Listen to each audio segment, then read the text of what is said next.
Oh my goodness. Hello and welcome. If you are even listening to the LP Fantasy Show, my name is Dagan LP, and this is my show where I go through my processes and my thoughts and my opinions out loud about fantasy football. Why? Just simply to get better at fantasy football. That's all we're trying to do here on this show. And today is a very special day. I'm so happy this happened earlier today. The Puppy 2 is live, but it is not just a traditional draft. It is the Puppy, but Superflex. And I cannot tell you how perfect the timing is on this on Underdog. I don't know if I don't know if other people are feeling the same way as me, but I feel like Underdog is just doing things just to get me back into the mix.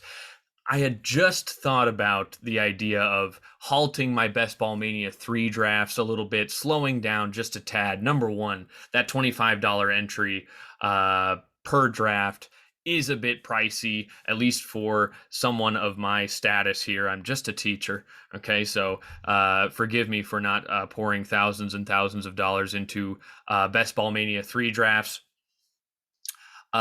And so, I really wanted to slow down, especially because I've been listening to a couple podcasts, and I believe I just listened to the one. Who was it? I think it was the Audible podcast with Sigmund Bloom and is it Dinkmeyer? I don't think it's Dinkmeyer. I'm messing up on the guest name, so I apologize in advance. Regardless, go listen to the Audible. Sigmund Bloom is like the Yoda of the fantasy football community. Fantastic. Just aesthetically to listen to him interview people. It's an On the Couch episode, not the one that just happened with, I think it's Andrew Erickson, but the one before that. And they were talking about, and this isn't the first time I've heard this data cited, but the most successful teams in Underdog are actually the ones who draft later. And I've always been a big proponent of drafting early. It's something I've believed in for a while, simply because I think it's easier for you to build super teams. Now, that's obviously easier said than done. But I talked about, I think, in my last video, how ADPs are really, really wonky, especially at the beginning of the off season. But later in the off season is better because, well, at least the argument for why it's better is you have more casual drafters in your lobbies. And instead of like, I think the way the guy put it, instead of like 9, hardcore fantasy football drafters, you have like 3 or 4. And so I really wanted to slow down on Best Ball Mania 3, but that left me stuck, like trying to think of things to talk about to get the itch out, in terms of talking about fantasy football, thinking about fantasy football, and getting out my thoughts that just randomly come to my brain. I had also been wanting more Superflex stuff because earlier in the offseason, Underdog had a Superflex, I think, before the draft maybe, and I drafted 6 teams. It was $10. I drafted 6 of those teams, and I just absolutely love the Superflex format, or at least I liked it because it's a little bit different here than what you're typically used to for best ball drafts. But also importantly, my home league is a 2 quarterback draft, and I felt like I could apply some of my processes with Superflex to my home league. My home league is what has inspired me to start recording my thoughts out loud, because last year was one of my worst years ever. Well, it was definitely my worst year ever in my home league. I got absolute last place, a place I'd never thought I'd be before. And maybe there's some arrogance to that, and overlooking what bad luck plus bad drafting can actually get you. Still not 100% sold on the fact that I poorly drafted, but my luck was definitely not on my side this last year. Had a lot of players get hurt, but I ended up getting last place, and I never want that to happen again. Not just because of the punishment, but just because of the whatever the opposite of bragging rights is. I don't want to be in the opposite end of bragging rights. So I've been wanting to do more Superflex stuff because I want as many reps as I can, right? So we're going to jump into a Superflex draft here. I finally, not finally, but I now get a late pick. In Best Ball Mania 3 and the Puppy 1, I was getting a ton of early picks, but I now get a late one. I'm not entirely sure what my strategy is going to be here, and I'll explain why. Well, if you look at the ADP here, granted, I think this is the first day. I just got completely lost in a tangent. But once I got the alert on my phone that the Puppy 2 was live, I was like, this is perfect. I want more reps with Superflex. I want more reps with, two quarterbacks possibly being drafted, and I want to draft. And I just love that it's only $5. $5 to enter into this draft. And obviously it's a tournament, so you get a little bit more access to higher payouts if you are so lucky to win. So the strategy that I'm trying to deploy here is the strategy I had with Superflex earlier in the offseason was kind of, hero quarterback, and kind of makeshift your second quarterback there. And I think it was, single tight end, and we'll see how it goes. I was going to say these ADPs that are presented here now by Underdog, I'm not entirely sure how those go. And now this draft is starting to look a little bit more like the past drafts that I've participated in, with one exception. I mean, look at this ADP here. Jonathan Taylor wasn't going until pick 6. 9 of the first 12 selections were quarterbacks. If this one's a quarterback here, I'm not sure I can pass up on like a Jamar Chase, because like Burrow's supposed to go at pick 36. And we're hoping that we can still get that stack. Wow. Okay. But I think Burrow's going to go before then. I think with these guys going, I'm just going to do this. I'm going to go Jamar Chase. And Burrow probably gets taken, and if he does, then I go after somebody else. My whole point in taking Jamar Chase there was hoping that these guys would slow down on quarterbacks before it got too crazy. I'm not sure that's going to happen here. And I'm not sure on whether the strategy to take Jamar Chase first was the correct one. I'm just kind of going opposite of what the first 7 picks turned out to be. Majoritively quarterback. I would have thought about, okay, so there goes Burrow. I would have thought about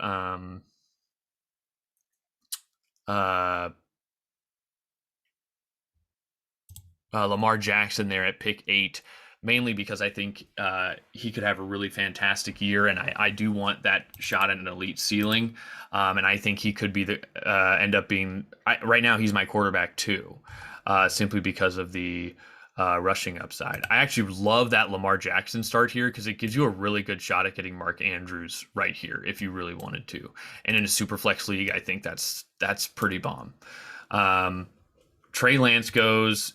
See, now I don't know what to do here. I could go Tom Brady, or I could go Matthew Stafford. I'm honestly open to either of those. But should I be taking Matthew Stafford over like Derrick Henry or Stephon Diggs right now? Like, I'm not sure I should be.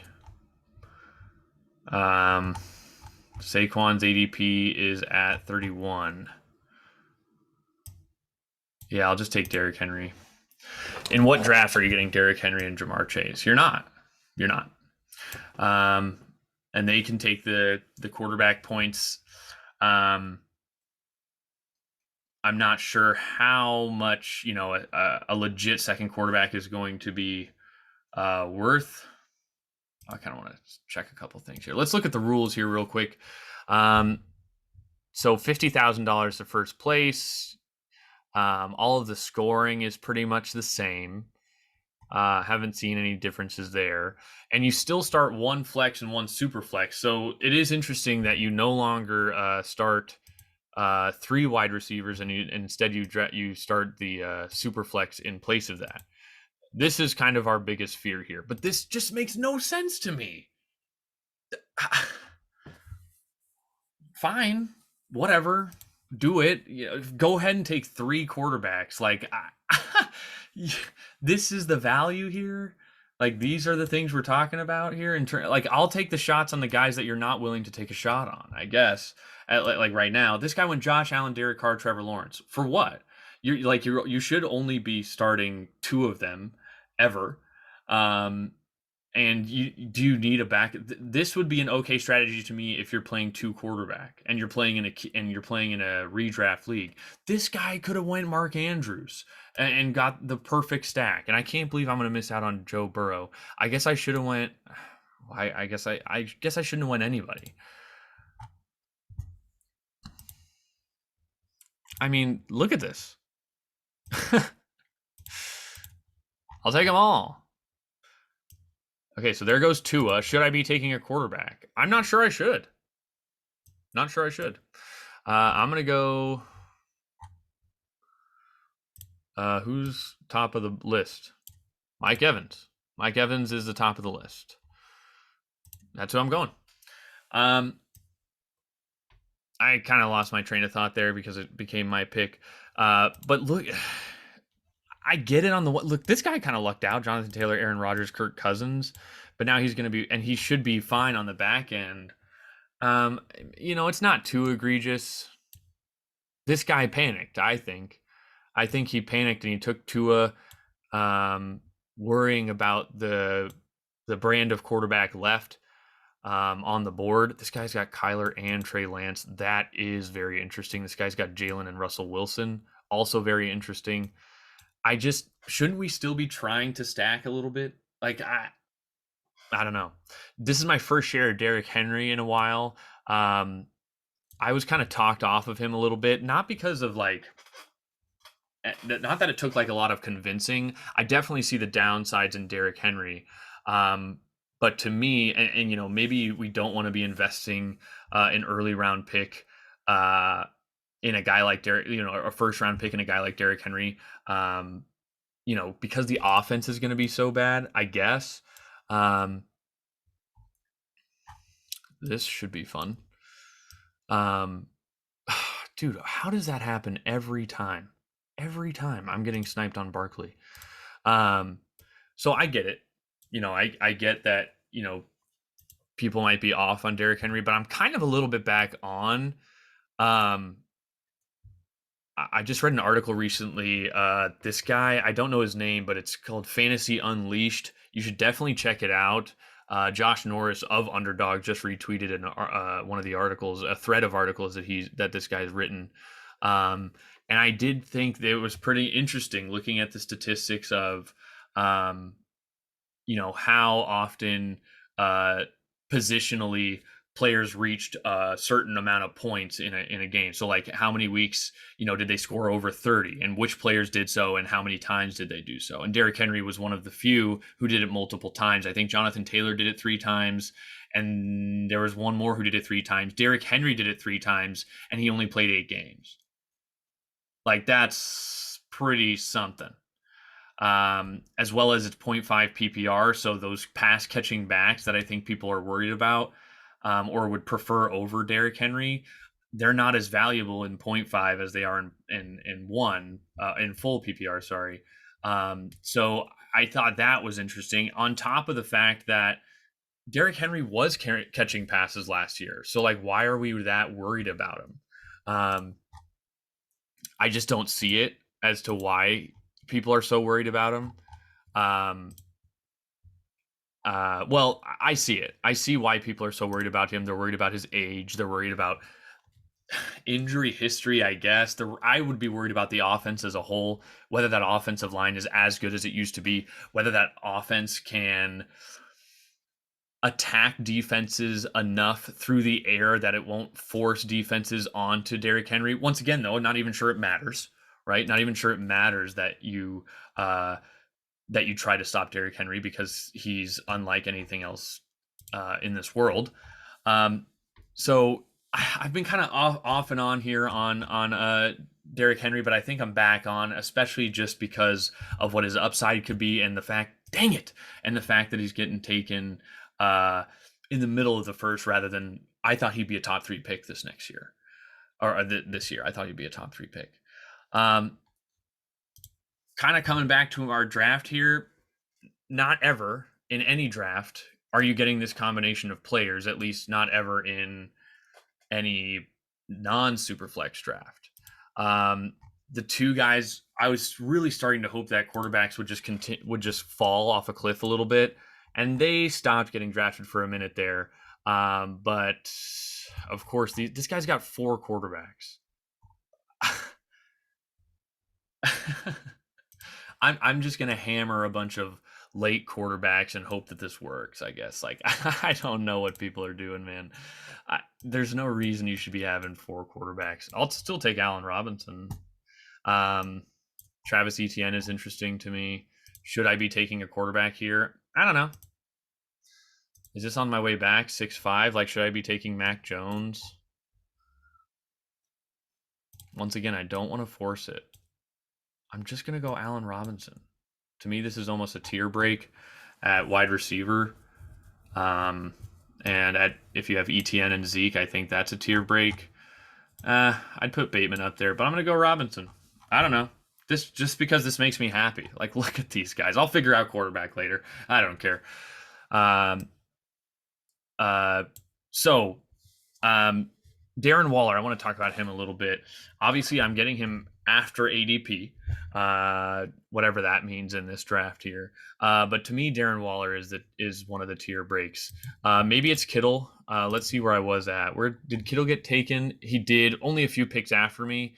I've got Waller ahead of Kittle, and I might even have Waller ahead of Pitts. This is something I've kind of come to terms with over the last couple of days. Pitts is a guy I've been taking kind of regularly in the third round, not out of like pure desire, but mainly because the third round for me has kind of changed, especially if I get an early pick in a regular draft, where before at the 2-3 turn, I was taking Barkley and Brown or Barkley and Higgins or Barkley and Jones or Barkley and whatever. I knew I was taking Barkley most of the time. All of a sudden, as time has progressed, Barkley has continued to float into and closer to the middle of the second round. And so I keep losing out on Barkley. I take AJ Brown, I guess, in the second round, and I don't know what to do in the third, and that's usually about this range. And so I've been taking Pitts a couple picks ahead of ADP simply because it's good for my team structure. I can just go elite tight end and maybe get one more, and then work the rest of the way down without having to worry about tight end too much. Oh, this is gonna be juicy. This is gonna be really juicy if I can do this. I don't even know if I want to do this, but I probably should.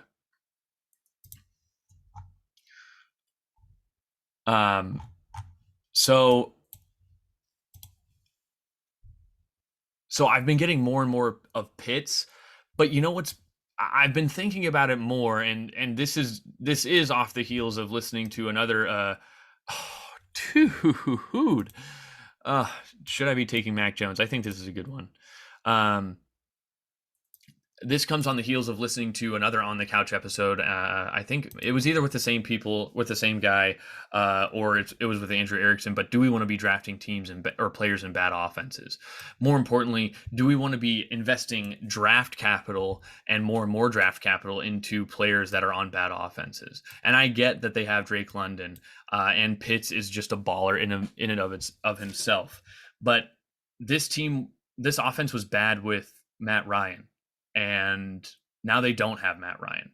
And the offensive line is still awful. They still, to this moment, have nothing proven at running back. They are going to have to throw a lot, so maybe volume kind of makes up for this. But there's a chance that Pitts takes a year two leap, one that I'm kind of expecting, and at the same time the Falcons blow.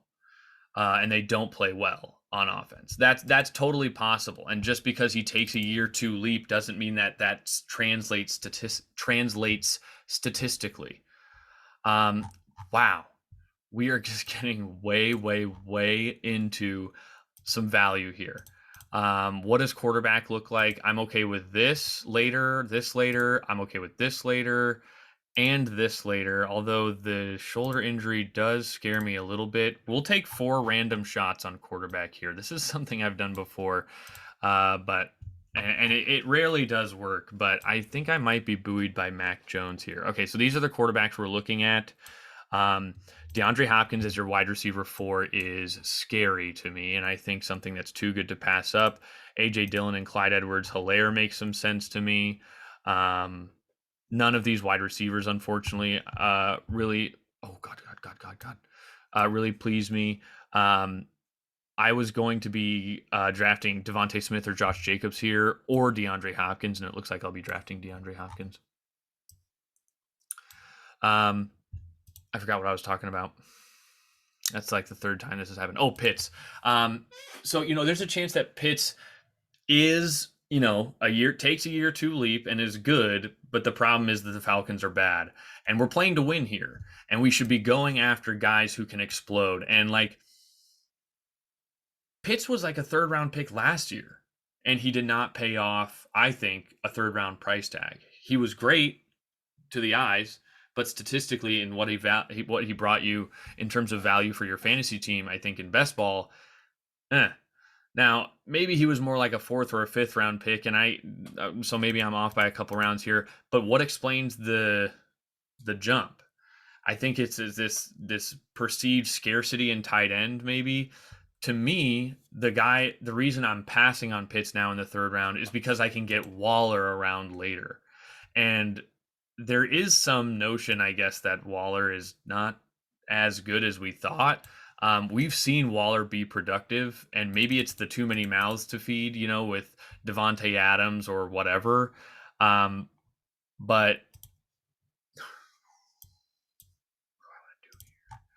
But it just doesn't make sense to me that he's all the way up in the third round, or that Waller goes around after, when he's in a better offense with a better coordinator, with a better quarterback, with a better support system around him. All that sounds reasonable to me. So I think it's something that's just kind of creeped up into my mind over the last few days. The idea that the idea that do I want to take Kareem Hunt here? I'm picking at 8. I could take Kareem Hunt on the way back. What does quarterback look like? It's starting to get a little rough, but we're still gonna take. Well, why am I taking Kenneth Walker when I could be taking Rashad Penny around later? And why am I not taking Kareem Hunt? Why am I not taking Tyler Lockett? Probably because my wide receivers are fine. I don't think we need to go running back again, really. We could go Penny and be done with it. So Waller to me is a guy where I think this offense could be good for the Raiders, like really, really, really good. And Waller's going around later. So why would I take Pitts in the third when I can get Waller in the fourth? At least that's my thoughts for now. The issue with that is if I'm in these early picks, I'm probably not getting Waller unless he falls. And if I miss out on Waller there, I'm okay with taking Kittle here in the fifth if he falls. Obviously, some things have got to fall your way a little bit here, and depending on your pick, I think taking Waller here or Pitts here is not like that drastic of a difference, I guess. But for now, especially with those, if I have those early picks, I'm going to pass on Pitts. I kind of just contradicted myself there, but I think you get what I'm saying. Okay, so we've come to an impasse. Should we be taking quarterbacks now? Even though, dang, there goes Baker Mayfield. See, I 3 quarterbacks already when you have Jalen Hurts and Russell Wilson honestly doesn't make sense to me. You don't need to draft another quarterback. You just take both of those guys and let them give you points where they can. And if they both go off, then great. Especially if you're taking 2 guys like this. Like if you're going to take 2 elite quarterbacks, why are you taking another? If one's going to be in your lineup, the other one's most likely going to be in your lineup, and the other guys that you have on your squad have got to perform. Now, that doesn't mean anything considering that they're in this same draft with me, and they're trying not to let me win, I guess, or they're going against the grain. I'm going to go with my gut here. This is a big jump from when we take quarterback again. but I'm okay with not doing it. We got to do it. Let's go the Rook. Kenny Pickett. I'm not sold that this was the right selection here.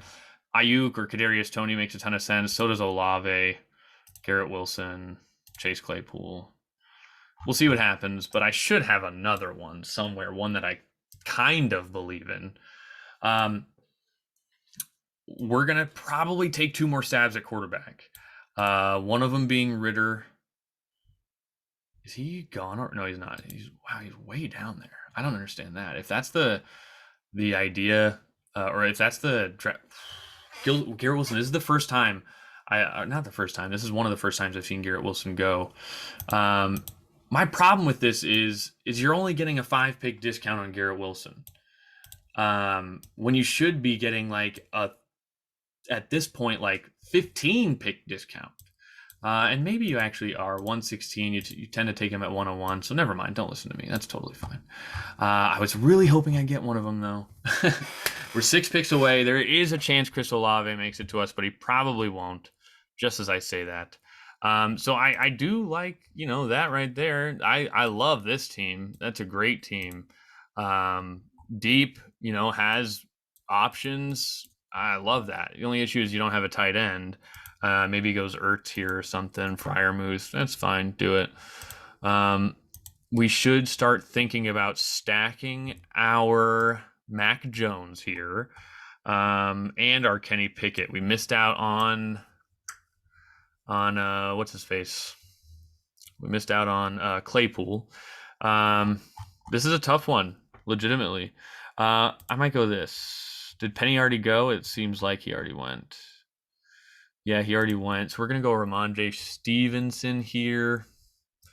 Once again, I'm not caving. Oh, God. I'm not caving. At least not too bad.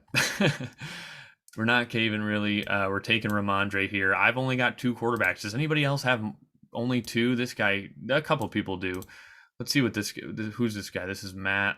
That was Matt Locks. See, he went Matt Ryan and Jared Goff, and he still only has 2 quarterbacks. I think that's totally fine. Like, those are 2 nice, decent quarterbacks to me. If both of them hit, that'd be a little bit shocking. But, I can see the upside there. I can see why. I already believe in Matt Ryan. I don't need to talk myself into that one. And Jared Goff, I'd have to talk myself into a little bit. But, there's a lot of intrigue around the, Detroit offense. My only issue with that is look at the players going around Jared Goff, Allen Robinson, Zeke. Travis Etienne is going after, Bateman's going after. These are like legit good players that you're not getting access to in round 7. DeAndre Hopkins. I like Darnell Mooney here, and Schultz wasn't bad there, so I'm not super mad at it, I guess. But like some of those elite quarterbacks being taken, I think it's really not too bad. Do I go Freiermuth here for the stack? I do not want to go 3 tight ends. It does not sound appealing to me. You do only start 2 wide receivers, so that is interesting and makes me feel a little bit better about going 3 tight ends. I'm going to do this here. Freiermuth. Okay. Totally okay with this. Now, if I want to go Jonnu Smith, I can, but I don't have to. This frees me up to possibly go New England Patriots wide receiver here in the next round, like a guy like Devontae Parker, or I'm blanking on New England wide receivers. Jacoby Myers. Oh, I've also got Ramondre Stevenson, baby. Oh, I didn't even realize I inceptually stacked.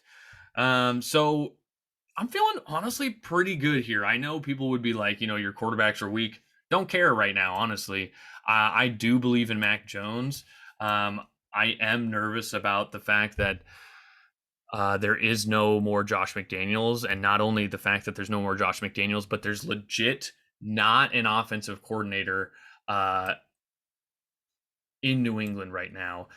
I guess I trust the GOAT, Bill Belichick, to call the offense. What? I don't know about that. it's definitely a bit dicey. Um, so I'm feeling okay. I love our running backs. I don't know if I need to draft another running back with the capital that I spent on and the how do you say well, I guess I just want as many guys that can attack my flex as possible. I'm hoping right here for Jacoby Myers and Jahan Dotson. That's what we're hoping for here. I do see a little bit of Jarvis Landry. Rashad White is kind of interesting to me. Never mind. Say him, and he shall be taken. Daryl Henderson is interesting to me, although I think he's dealing with his own injuries. Tyler Algier is kind of interesting, even though I just talked about at the beginning how not really sure what the situation is like, especially for the running game in Atlanta. This guy has no tight ends, none to speak of. Njoku is not the pick. Okay, so I think we go, I'm going to go the upside here with Jahan Dotson if he falls to me. I also feel way better about Jarvis Landry than I do about Jacoby Myers. And I think I can get a stack with what's his face, Johnny Smith later. So we're going to skip the Jacoby Myers stack for now. Isaiah Spiller is interesting. Michael Carter is interesting. How many guys do we have on bad offenses? Not too many. I think we go Jarvis Landry here. Nah, I'm going to do this. I'm going to stick with the guy that I believe is a money play. I don't know why I'm so in on Jahan Dotson, but I am. And I'm still not sure whether that was the right choice here, Jarvis Landry or Jahan Dotson. There is a lot of love for Jarvis Landry, but if you're drafting Michael Thomas, I don't know if you should be really believing in Jarvis Landry at all. Michael Thomas and I think Chris Olave are going to be your two wide receivers on the field at all times. Landry, could be a nice PPR option, but this is 0.5. I want the guy with the higher upside. Maybe I shouldn't have done that because, you're already baking in early schedule inconsistency thanks to DeAndre Hopkins. But I honestly feel so good about my first three wide receivers that, I'm okay with taking, the upside on Jahan Dotson. With Jarvis Landry, I feel like we know what he is and what he will be. And I think he's going to be, there goes Algier. And I think he's going to be the number 3 wide receiver on, oh wait, who just went? Oh, Michael Carter. Michael Carter would have been nice. And maybe Michael Carter was somebody I should have taken here over Dotson, but I'm honest, like I said, I'm feeling really good about my wide receivers. And this is the point here where we want to slow down. Okay, so we have 14, 15, 16, 17, 18. We have 5 picks left. We have 5 wide receivers, 4 running backs. Remember, we're starting 2 flexes and we're starting 2 wide receivers. If this happens, this will be wow. Okay, so I didn't even have to worry about it. I can go get Jarvis Landry too. The question here is, should I go Jarvis Landry or should I go Tyler Algier? And Tyler Algier definitely seems to be the guy or a guy that Arthur Smith likes. And I can't.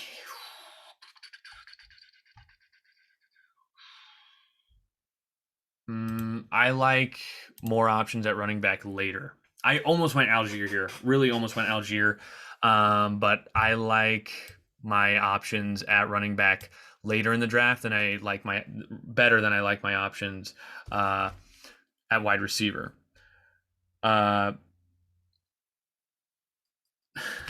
So I'm feeling really good about this draft. We have 4 picks remaining, 15, 16, 17, 18. The rest need to be, not the rest, but 2 of them need to be quarterbacks. One of them needs to be a running back, and the last one can honestly be anything. Or the last one's going to be Jonnu Smith. Don't forget about that. Okay, so where's Jonnu Smith? There he is. We want Jonnu Smith. We want quarterbacks, and we need one more running back option. What's our running back option going to be? Although George Pickens is there, that's also interesting to stack with Kenny Pickett.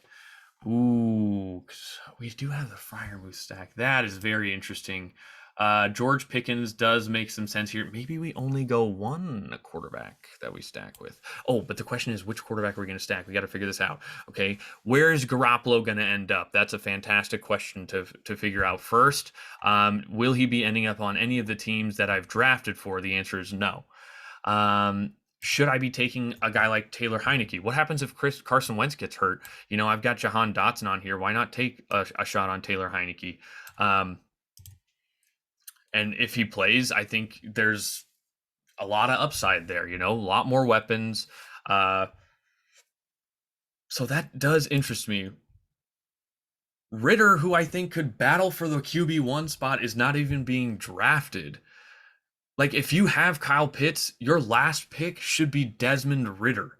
If you have Drake London, your last pick should be Desmond Ritter. What are we doing here, people?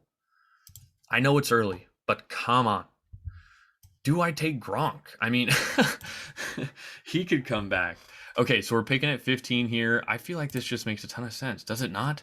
Does it not? Oh no, Gus Edwards. Oh, there's too many options. I'm not in the state of mind to be doing this.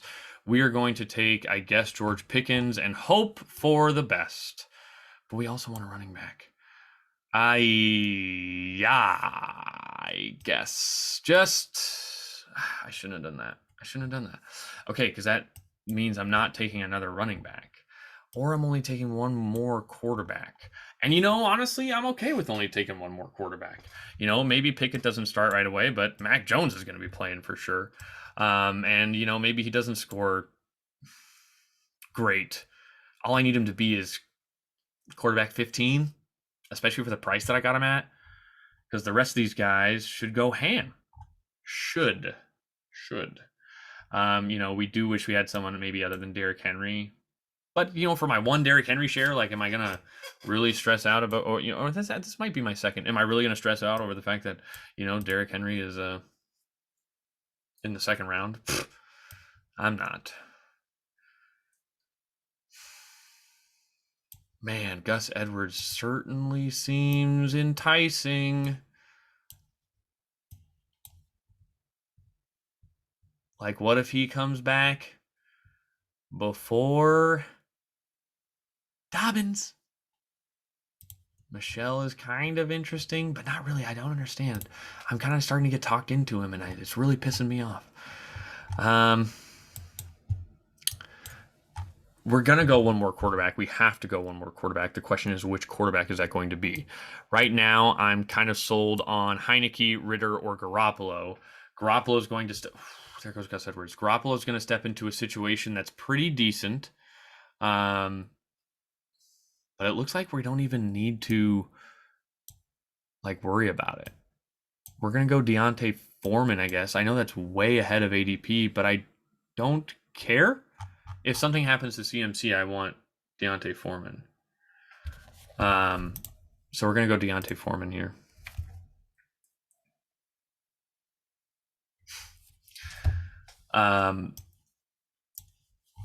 We now want one quarterback and one tight end.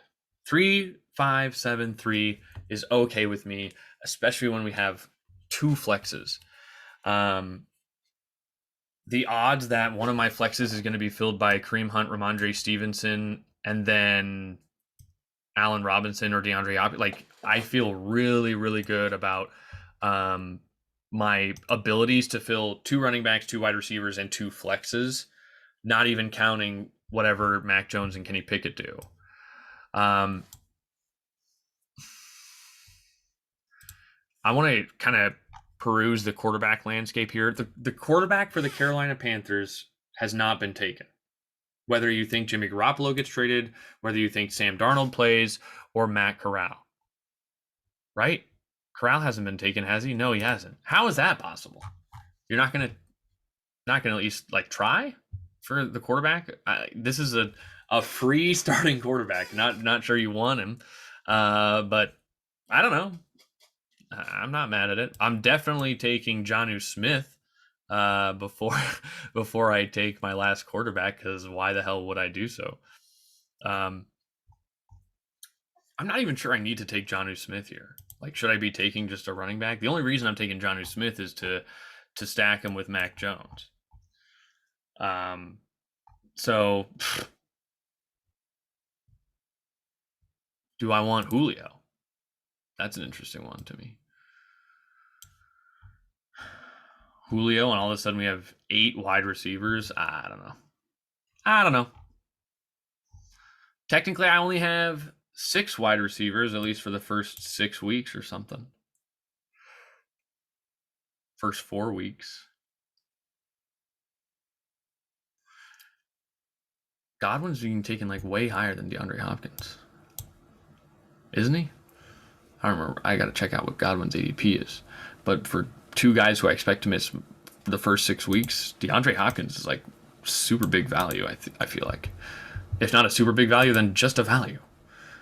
Okay, we're stacked. Okay, so we stacked a tight end and a running back, most likely the pass catching running back for the New England Patriots, with Mac Jones.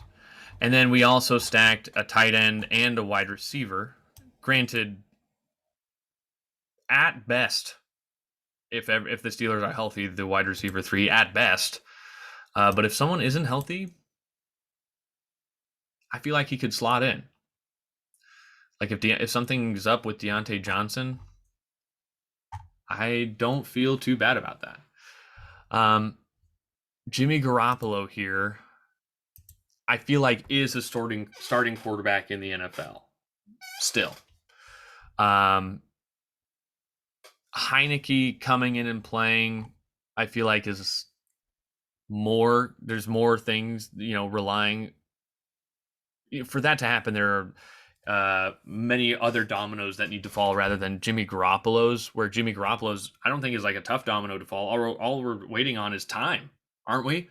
And he'll get traded to either the Seahawks or the Panthers, or I guess whoever wants him.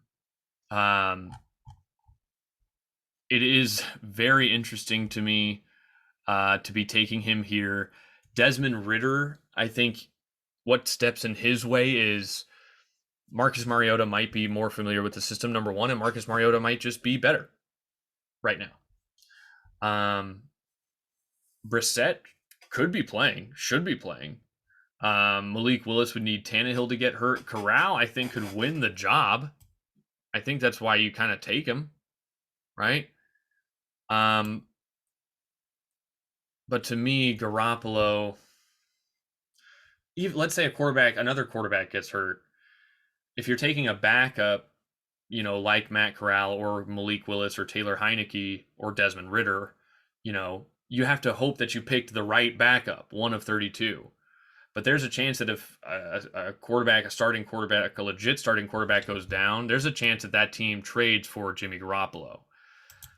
And so the value in Jimmy Garoppolo is that people are devaluing him because he's not on a team. But I think most of us would agree that he will be on a team, and most likely he's going to be the starter on a team. Now, most likely doesn't mean anything anymore, especially to me, because I thought Gronk was most likely coming back.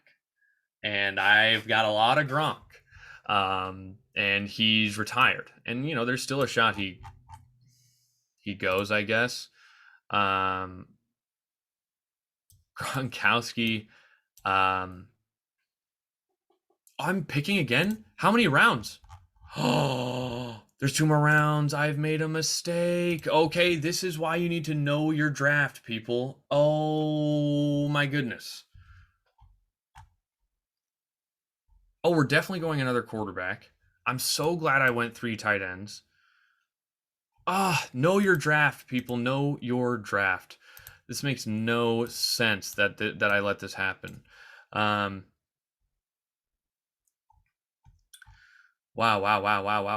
Okay, so we're now 20. We're doing 20 picks. So now I think there's no reason not to do a 4th quarterback. Absolutely no reason not to. You get the extra 2 spots anyways. This is interesting.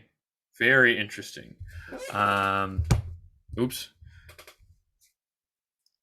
Wow. Okay, so we're doing 20 rounds instead of 18. That changes so much of this draft. Okay, so we want some more options here. Dubs is kind of interesting. Brian Edwards is. I think we just go the quarterback though, right? Like the guy we want. Did Corral go? Corral went. Okay, so I think we take the guy who's athletic, could run the offense that um, Arthur Smith is trying to create. Um, same thing about Bridgewater. Like that offense is pretty good. What if Gardner Minshew steps in? Ooh, that is interesting. Wow. Wow, wow, wow, wow, wow. I think in these super flex leagues, we should be doing what we can to get kind of creative with quarterback, especially if they're going to go this early, because it just gives you the options to build just an ultimate lineup at running back and wide receiver. Why are people taking like Zamir White right now? You in these rounds want to be taking, at the very least, you want to, at the very most, you want to go hero quarterback. I'm kind of taking that to the extreme here with, New England, with Mac Jones, who I don't think is going to light it up, but is going to do well. But, if you can take a quarterback semi early and get a decent one in Mac Jones, take a third quarterback random shot on some of these backup quarterbacks, especially because there are so many guys that we kind of don't believe that they're going to perform. I've already talked about the see, like you're taking Geno Smith, but what's the upside with Geno Smith? The upside with Gardner Minshew is we've kind of seen some life before, and he's set up perfectly with the Philadelphia Eagles. And if something happens to Jalen Hurts, who runs a lot, Gardner Minshew definitely makes you think a little bit. Um, what is Romeo Dubs going to bring to my team? Um, I'd rather take their random upside here on Gardner Minshew. It means I shouldn't have taken Ritter or like Garoppolo, and I get it. This team probably isn't. What? Didn't I just have Minshew? Okay, well, if I took Dubs, it's not the end of the world to me. We're talking about the 20th round pick. Okay. But with Minshew here, I think it's very apparent. And Hayden Winks talked about this before the draft and when they were doing the best ball for Superflex. Get your quarterback one and then piece together your quarterback two, because you can still fill lineups with really good players. In the Superflex, it's a Superflex. It's not specifically a quarterback, so you can throw other darts at your Superflex spot. And so I think the same is true here for these puppy two drafts. I mean, there's just some real upside to be found when you're taking your last pick, and I feel this sounds crazy to be saying, but a guy like Gardner Minshew or even Taylor Heineke, honestly, Andy Dalton, these guys don't inspire you really. Get a guy who does, like Matt. If Matt Corral kind of is your cup of tea, if Gardner Minshew is, if Teddy Bridgewater is. Do you think Daniel Jones is going to succeed? Then why aren't you drafting? And if no, then why aren't you drafting Tyrod Taylor? If you don't think Daniel Jones is going to succeed, why aren't you drafting Tyrod Taylor? He should be playing. He'll be in a familiar offense. He'll have a decent offensive line. He'll have some of the best weapons he's played with. Um, why not take a shot on Tyrod Taylor, especially in these Superflex leagues, especially when these quarterbacks cost so little. These late ones are so money, and I feel like they can bring a lot of value to you. In a single quarterback league, what's the point? Right? Why am I drafting Jimmy Garoppolo as my second quarterback? There's no reason I should be doing that. But with Superflex, let's just attack, with a shotgun, instead of give me one, sniper shot and give me a shotgun of guys at the back end. And I think that's what I've done here with Pickett, Garoppolo, and Ritter. I wanted to take Minshew there because I think it gives me, just one more option at the quarterback too. Because, there's nothing guaranteed about any of these picks. The problem is I took Kenny Pickett earlier than I should have. But, Kenny Pickett's not guaranteed to start at least the first few games. Jimmy Garoppolo's still actually has to get traded. And what about the shoulder injury? Desmond Ritter's not a guarantee to start either. I do think Ritter and Pickett are going to see the field at some point this year. How long they're going to see the field, I'm a little more confident in Pickett than Ritter. But, you know, I do think, Pickett's in the better situation. He was the higher draft pick, the only first round pick. He was pretty much the consensus number one quarterback in this draft. And Desmond Ritter wasn't only the consensus number one quarterback, or it was never the consensus number one quarterback, and was only the number one quarterback for a few analysts here and there. So there is some risk involved with these, but I'm okay with taking on this risk rather than the risk of some of the other guys later at running back, wide receiver, et cetera, et cetera. I can't believe I'm saying this, but I should have taken 5 quarterbacks, or I should have not taken Ritter or Garoppolo or Pickett and taken Gardner Minshew with my last pick. How Gardner Minshew is not being drafted in these drafts makes no sense. Jalen Hurts is going to be great. I believe in Jalen Hurts, but more importantly, that offensive line is dynamite. They have one of the best wide receiver duos in the NFL. They've got Goddard. What more do you want? Year 2 under Nick Sirianni's offense, not just for Jalen Hurts, but also for Gardner Minshew. We've seen it from Gardner Minshew before on the fucking Jags. On the Jags, okay? And now we get to see him on the Eagles with a legit offense, a legit offensive coordinator. I'm all for that. I just kind of jumping on him right now, right at this very moment, but I'm all for that. All right. That is the first of many puppy twos that we are going to be drafting here already within, I don't remember when it dropped, but in less than 12 hours, we've got 60,000 entrants into the Puppy 2 Superflex. Wait, what? Oh, 60,000 is the max. Wow. Okay. That would have been crazy. But so far, it's 14.7% filled. That's crazy. Okay. That's crazy. The percentage is crazy. I just didn't realize what the numbers were. Okay. So the percentage to be already filled 14% in less than 12 hours is kind of outrageous. I'm going to be hammering these drafts over the next few days, especially because it's only $5. I get 5 of these for the price of 1 of these. Okay. I will be releasing more videos. I've been a little bit slacking on the schedule, but I will try to be even upped more on how many videos I'm releasing per week, or at least for this week, because, man, I'm trying to get in as many entrants into this puppy Superflex as possible. My home league, all of it just makes sense. If you are listening up to this point, thank you. Thank you for doing so. It truly means a lot.